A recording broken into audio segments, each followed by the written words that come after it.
In this video, you are going to see how to insert double line border to image and shapes in Microsoft PowerPoint, as you can see here. Let's get started. Let us go to Insert, go to Shape, pick a rectangle shape and drag it over here. If I want to add a double line border, click on the picture, go to Shape Fill. I can change the fill color from here. Go to shape outline, go to white. I can increase the white from here. Go to shape outline again, go to dashes and go to more lines, and from here I can change the compound type. Let us choose double border, and from here I can change the border color.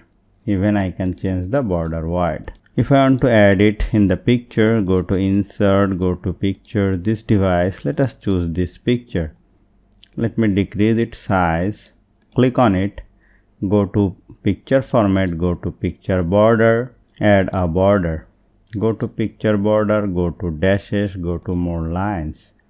From the compound type, choose double border, and from here change the white, and this is looking good. So hope you found this video helpful. If you like this video, please share this video with your friends and family, and don't forget to subscribe. Thank you.